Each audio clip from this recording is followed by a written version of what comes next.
involved as well. So we now have our World Wide Web as well as our local audience, and we always want to welcome each of you.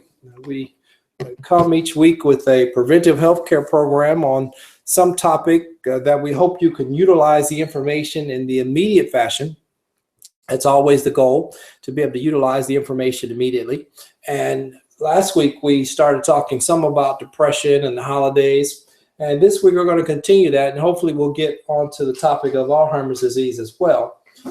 That's a big topic and can sometimes get worse during the holidays as well. So for those of you locally, you can always go online go to AskDrFerguson.com.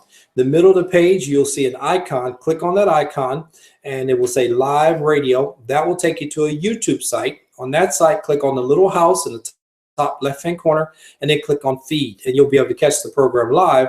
And it's about a 30-second delay, so you won't want to listen to your radio and the computer at the same time if you choose to do it that way.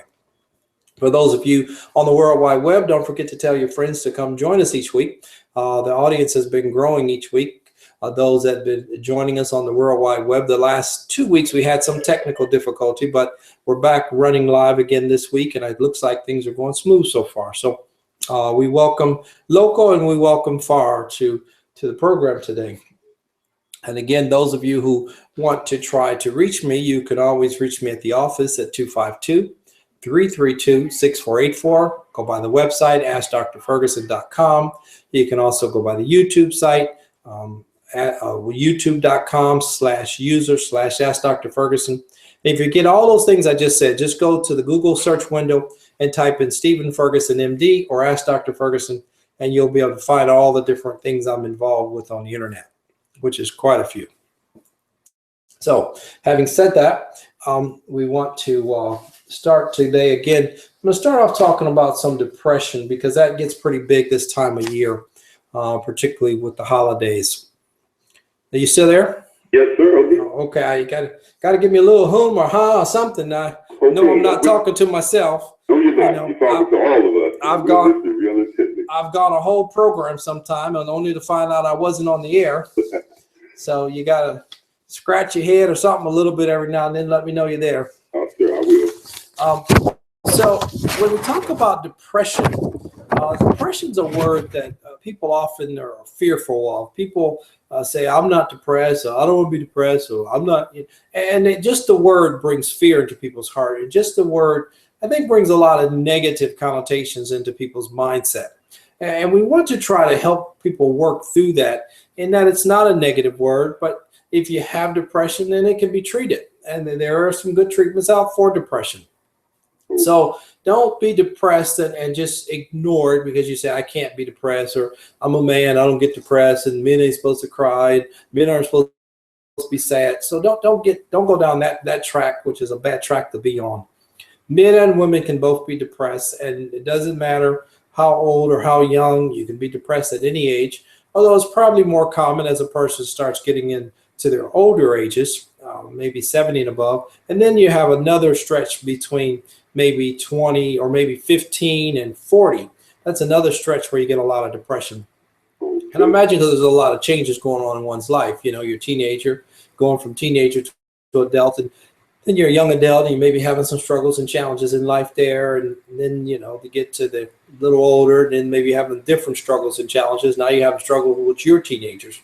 So depression is not an uncommon diagnosis in our society, as well as in Western culture. It's a pretty common diagnosis, maybe probably underdiagnosed quite a bit because people don't go to the doctor and say I'm depressed. And when you do go after depression, I would say if I start 10 men on an antidepressant, at least 5 will reject it and say they're not depressed and stop taking their medicine. Okay. At least 5. If the women that, you know, have a lot of them in the same category, they'll also suggest they're not depressed and they won't take their medicine. And then then you'll have another group of people who say, well, you know, I'm a strong Christian, so, you know, I can't be depressed. Well, yes, you can be. And, you know, if you're going to tell me you're healed, then show me the evidence. So I believe in supernatural healing probably more than most. But I also, when a person tells me they've been supernaturally healed, I tell them to show me the evidence. Until that point, when you're still believing by faith, and that's the point where you kind of keep it to yourself until you can show the evidence. So when you talk about depression, it's often directly linked to stress. And who doesn't have stress? We all have stress, but how we deal with it is the difference. And stress is a major component in Western society. And stress is how you deal with physical, mental challenges or things you're having trouble coping with. Stress is often characterized by fatigue, by sleeping problems, by irritability, by constant worrying. And does that sound like depression to you? Sounds like depression to me. So depression and stress have very similar and the same characteristics many times. And depression is often accompanied by stress. And so they often go hand in hand. Like many times you've heard me in programs in the past, I talk about how depression, about pressure, being overweight, and diabetes go hand in hand. Well, depression and stress have even a closer relationship than that. And stress is often going to be associated with something chronic. If you're just stressed about a test you have to take tomorrow, or you're just stressed about the car notes due next week, or you're stressed about the family's coming home for the holidays, that's more of a temporary thing. And that will usually go once that event has completed itself. But when you talk about stress that causes or is associated with depression, you're usually talking about a stress that's associated with more chronic problems. They did a study in Britain, and they did some national statistics. This was done several years ago, maybe 20 years ago. So the numbers might be different now, but they could be worse now. And they found that 1 in 7 adults had some type of mental health diagnosis, with anxiety being the most common. 1 in 7, that's a pretty big number. And so when you talk about chronic stress, anxiety is right there with it. Stress and anxiety are best buddies. They go hand in hand. And a person with chronic headaches, hypertension, ulcer, heart disease, they're often going to have some anxiety, or often going to have some stress. So these things are very, very common. Anxiety and stress are probably the 2 most common mental disorders in the United States. Without, where does this bipolar disorder come in? Well, now you're getting into a whole nother issue. Bipolar disease is a mental health illness that has 2 components, 2 parts. It has a depression part and it has a manic part. And that's why it's called bipolar, because it's got 2 parts. That's where the bi comes in. Was it normally, before, I've heard the term manic depressive. Well, manic depressive is one part of the bipolar disease. Okay. And when a person is manic, that means, well, when you say manic, that's the hyper part. When you say depressed, that's the down part. So manic depressed, that you could say that same thing by saying bipolar. And if you get more technical, there are different types of bipolar, type 1, type 2, type 3, but we're not going to try to go there. But when you say the word manic, that's the person that can go, stay up all night, work, do this, fix that. They often have a type A personality when they're in the manic stage, and they just go. Where when they're in the depressed stage, it will be the opposite. They don't go. So when they get to the depressed stage, then they don't want to do anything as anyone else when they're depressed. And that's where comes the diagnosis, manic depressed. And so that definitely can be treated as well, although we don't plan to dive too much into that diagnosis today, but we can talk about that in the future. But manic depression is one of your mental illnesses. But the most common 2 mental illnesses in the United States are anxiety and stress. Those are the most common 2. And fear often plays a part right along with those 2. A person has a tendency to be anxious and uptight about something they don't understand. And fear runs right in that category. A person's worried again, many times because they don't understand. They have fear many times because you don't have a understanding about that. So I always challenge people that are having problems with fear and anxiety to gain an understanding of whatever that particular topic is. And oftentimes the fear and anxiety go by the wayside. Okay. If you're having car trouble and you know nothing about the engine, and so the engine, you hear something in there bad and then the car won't run. And so your fear and your anxiety and your stress about what may be going on under the hood can begin to overtake you. Where if you were an auto mechanic and you hear it, you say, "Oh, no big deal. I just have to change one point."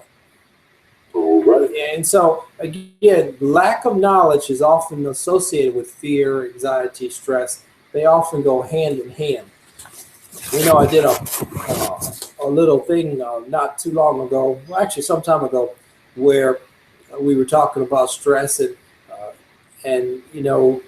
doubt and fear and unbelief and worry and fatigue, confusion, being a loser, hopelessness, sadness, give up, unforgiving, prideful, depression, bitter, I can't make it, let down. All of those would be ways that a person would often describe themselves if they're depressed and they're stressed and so forth.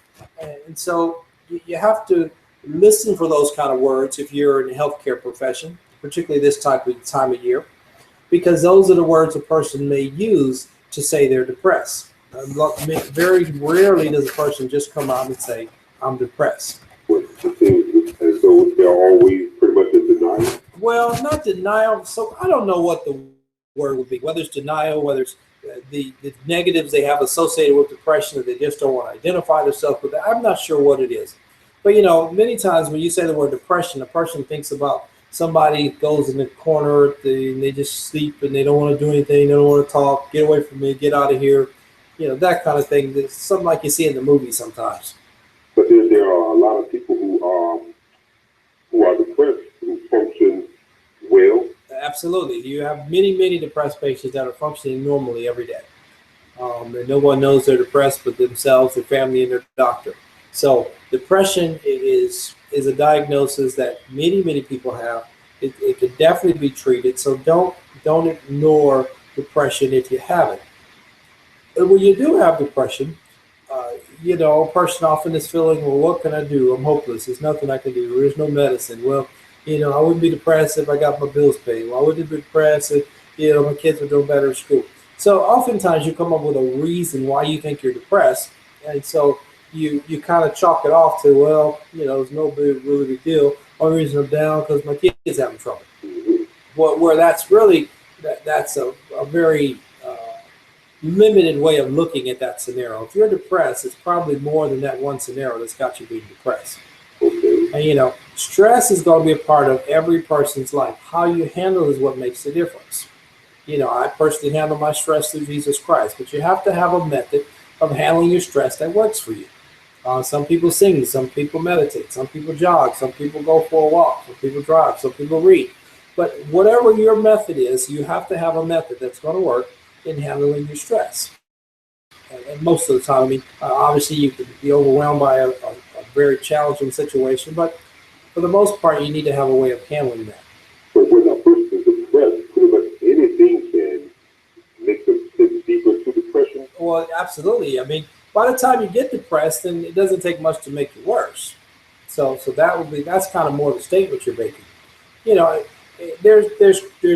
There's technical diagnosis and criteria that one needs to meet before they can clinically per se have the diagnosis of depression.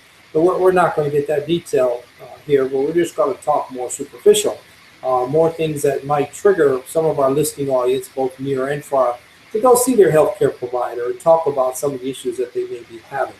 They feel any of those words I mentioned earlier. If they're feeling any of those things, that would be a good reason to go talk to your healthcare provider and see if maybe depression might be an issue. There are definitely other things that could cause those same things. Other things that might suggest a person that they're depressed would be lack of productivity. Maybe they're usually very productive and now they're not getting much done. I know last week we said that depression is actually a chemical imbalance. Absolutely, it's a chemical imbalance and it can be corrected. That's why we try to encourage our listening audience right now not to ignore it. Some people get depressed for many, many different reasons.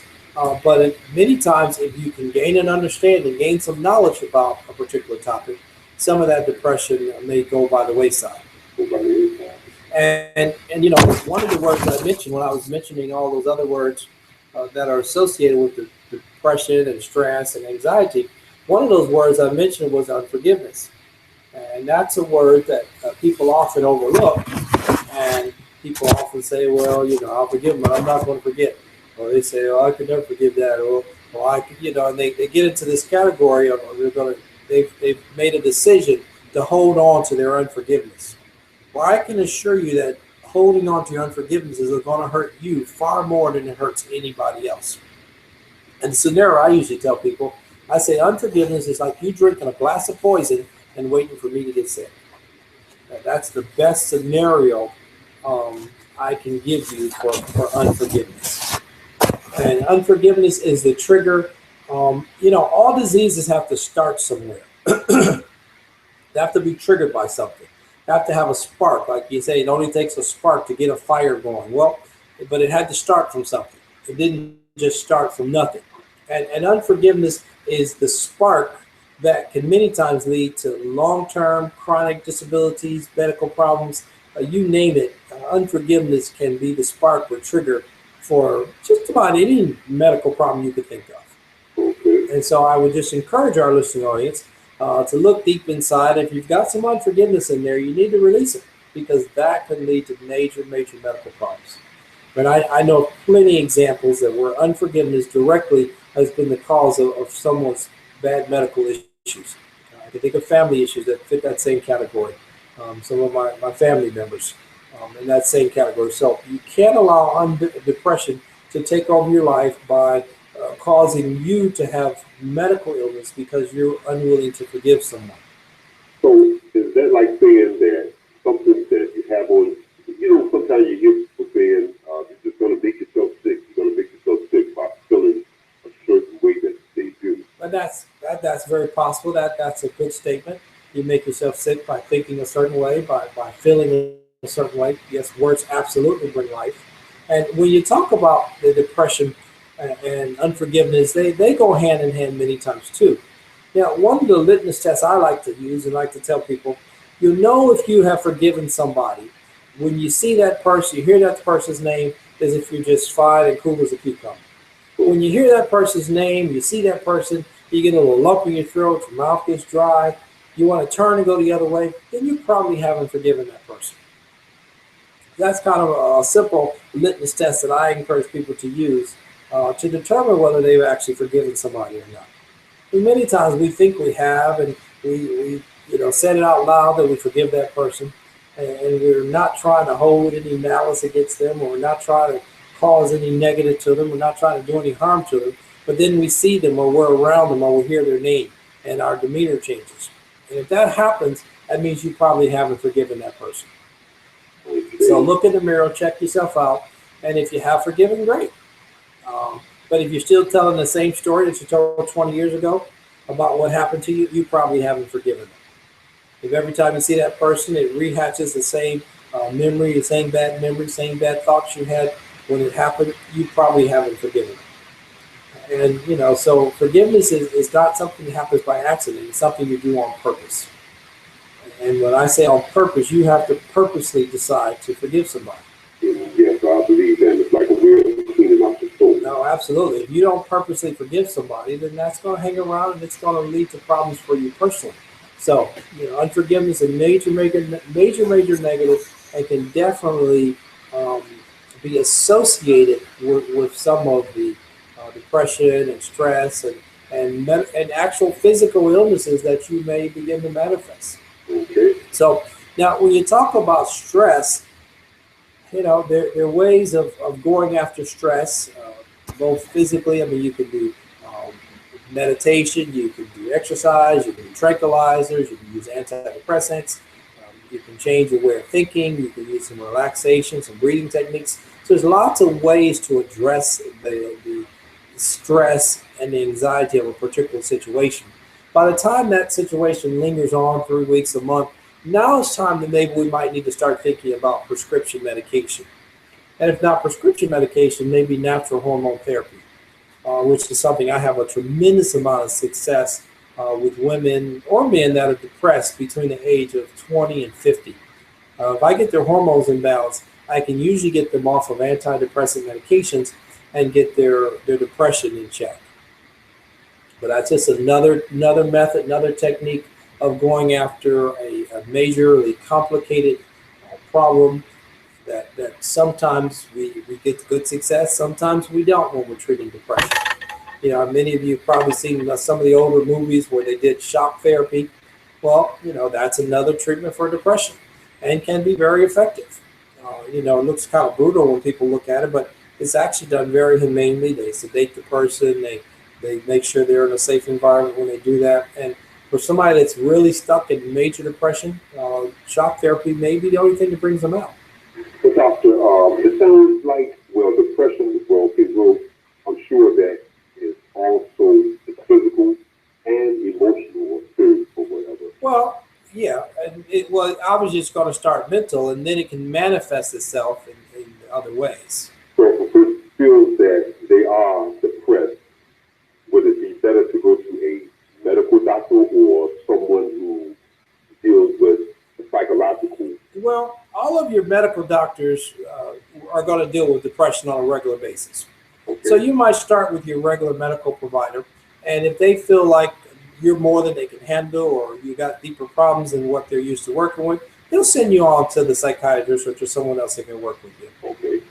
But I would start with your regular family doc, because family docs do a ton of mental health disease work, whether it be Alzheimer's disease, whether it be schizophrenia, bipolar, whether it be anxiety, depression. Your family doc does an awful lot of that. Probably 60 to 70% of those patients are going to be treated by their family doc as opposed to a specialist. Okay. So your doc is a fine place to start, and your doctors or medical provider, they're generally going to have the wisdom to send you on to somebody more specialized if they feel they can't handle what you have going on. Because there definitely can be some very challenging mental health issues that I wouldn't feel comfortable with, and I'd want to send them on immediately. I think most docs or most nurse practitioners, PAs, they're going to have a reasonable understanding of where their personal threshold is, or their level of comfort, or the types of things they feel they can handle, accurately or efficiently, and then you send them on when you've reached one of those plateaus. Okay. And that's any part of medicine. If you're treating someone in medicine and they have a challenge that you're having problems with, by all means, you get a consult, you get another doctor to look in on it, get another set of eyes on it. Many times the answer could be really simple. It's just something you didn't think about. You can't make the diagnosis unless you think of it. And I guess you let this continue to get worse. We'll ask that question again. Depression, if you let it continue and let it go unchecked, it gets worse. Absolutely. Many times it gets worse. Some people are going to come out of depression on their own without medication or treatment. But when we start treating a person for depression, we generally treat them a year before we would think about decreasing or stopping the medication. Okay. So the longer it lingers on, the more deep-seated it may become, the more challenges you may be manifesting in your physical and mental body. For sure, that's definitely a possibility. Okay. Some words that if you want to approach this from a Christian point of view, well then you might want to grab a hold of some of the words I'm getting ready to say. Now, always you can find me on the website at AskDrFerguson.com. You can get me on YouTube, youtube.com/user/AskDrFerguson. You can call the office at 252-332-6484. And lots of other places on the internet I have a presence. So any of those spots I encourage you to go to and check out. But these were some words that I got from a little calendar many years ago, and I don't know who originated the calendar. But these were words that were associated with stress, anxiety, fear, depression, and counter words that would get rid of this. So if you had doubt, belief; fear, faith; unbelief, belief and trust; worry, confidence; failure, success; punishment, reward; loser, winner; scared, courage; hopelessness, hope; uncertain, surety; worthlessness, high self-esteem; quit, be a fighter; give up, succeed; let down, not fulfilled; sadness, gladness; depression, joy; resentful, forgiveness; bitterness, forgiveness; prideful, humble; And so those are some words that I pulled off a calendar some time ago that are suggesting that if you're having some of those challenges, then looking to those type of words might be a good source for you to try to bring you some relief, some comfort. You know, again, your stress reliever, your anxiety reliever is going to be something that's going to bring you comfort and rest. And many times for people, that's going to be the word of God to bring them some comfort and rest. I think that goes right with saying for every action, there is a reaction. Well, absolutely, and then that's going to be absolutely true. And so, again, you know, when you have an illness, you have a depression, Alzheimer's disease, or whatever the illness might be, don't try to just sweep it under the rug, but seek some medical help, seek some medical care, because we may have a good treatment. Well, Alzheimer's disease, we don't have any cure, but we do have some reasonable treatments that can slow down the progression of the disease process. And so it's important that you seek those things, and not only seek those things, but seek some knowledge. Remember, I keep saying that lack of knowledge is one of those contributing factors to fear. And where there's fear, there's doubt, there's lack of understanding, all of those things kind of run hand in hand. So gain some knowledge about whatever that particular topic is. I was just talking a few days ago to a family member who has Alzheimer's disease, and she was got brothers and sisters, and she's the only one that has really dug in to learn about Alzheimer's disease. So the other, you know, a couple sisters, they say, I don't really believe mom has no Alzheimer's disease, and a couple other ones say, you know, I don't understand that disease, and so they're clashing with mom because they don't understand the disease process. So I encourage all of you, when you have a particular medical problem that's becoming an issue, to do some reading on that issue. You can find most topics on the internet these days and get some understanding about that particular topic. You know, it's a challenge. I use Alzheimer's disease as an example because that's one of the easier ones to give an example because I see it so often. You know, you have a family member comes in with the patient with diagnosed Alzheimer's disease, and the family member says, "Oh, if she has Alzheimer's disease, she's just getting over it." Oh, wow. And then they don't understand. They don't understand the diagnosis of Alzheimer's disease. They just know what they've heard on television. They don't understand the person with Alzheimer's disease can still talk and walk and do all kinds of things. They just may not be able to do it as efficiently as they may have done it in the past. And I'm sure we're not going to be able today to really discuss Alzheimer's disease, but I'm really anxious to discuss that with you because I know a few people who had it and just sitting back looking is hard to understand. So I'm sure you're going to enlighten my audience as well as myself. Right. What? About the insides and outsides of Alzheimer's disease, the causes. Well, clearly we can't, but I'm going to make a point that we start with that topic next week so we can kind of get to it. Okay. Because I was going to, you know, depression and Alzheimer's disease were my topic for this week and last week, but obviously I didn't get to Alzheimer's disease again. But just as a real brief snapshot, go to my website, Ask Dr. Ferguson. Go to YouTube, youtube.com/user, USER/ASKDRFERGUSON. And on there, you'll find a section that says Alzheimer's disease. Go to that section, click on those videos, and look at those videos. I've got about 15 teaching videos as Dr. Ferguson, and I do also some teaching as Mr. Dementia, which is a fictional character who presents with something that one of my patients has either done or said with Alzheimer's disease.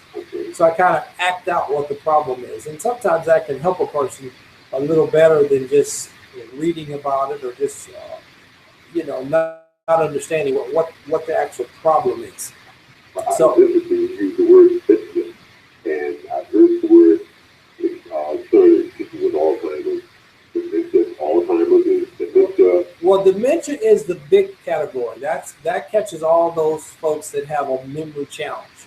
But underneath that big umbrella, you have Alzheimer's disease, multi-infarct dementia, Parkinson's disease, Huntington's chorea, Lewy body's disease. You got a lot of things under that big umbrella. Okay, so we'll get into that more next time. I know we're near the end here, so I want to remind people they can always reach me at 252-332-6484. Go by my website, AskDrFerguson.com. Go by the YouTube sites, type Stephen Ferguson MD in the in the search browser, type in Ask Dr. Ferguson in the search browser. Any of those places you'll be able to find me. And just as a side note, and last nugget, I took some great photographs this past weekend up in the mountains, and you can find those at photomedoc.com. So on that note, I want to say to our listening audience near and far, be blessed, have a wonderful day, and don't forget to tune in to Patricia, Talk Back Now from 11 to 12. All right, God bless now. Dr. Ferguson, this is very, very informative. I can't wait for next week. All right, God bless. God bless. Bye-bye.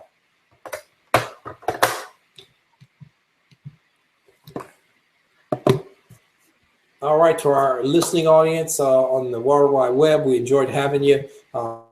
Please don't hesitate to join us each week. Don't forget to tell your friends about us. Our viewers are increasing every week. We go from 9:30 to 10 on Wednesdays. It's always going to be some preventive healthcare topic. This week we talked about depression, touched a tiny bit on Alzheimer's disease. Going to try to start on Alzheimer's disease next week. And we'll try to start with that topic, and then we'll get in, maybe add a little more depression into that. So don't forget, this is the season where a lot of people are going to have depression around the holiday season. So you want to go the extra mile to try to help people that you know maybe having a challenge with things like depression. Take them some food, go by and visit with them, say hello to them, things like that. Go the extra mile to try to help them through this time, because it can be very challenging, Christmas and Thanksgiving. When people have lost a loved one or they're depressed for other reasons. Very, very challenging time sometimes. So on that note, to all of you in our World Wide Web, I want to say be blessed. Have a wonderful day. Don't forget to tell your friends about us every Wednesday, 9:30 to 10. Join us live. Now, when you come to the site, if you just subscribe, then you should get emails letting you know the program is going to take place. And then you can also go by and look at the YouTube site, which is youtube.com/user/Ask Dr. Ferguson. And many of the older live radio programs are archived there. So on that note, be blessed and have a wonderful day.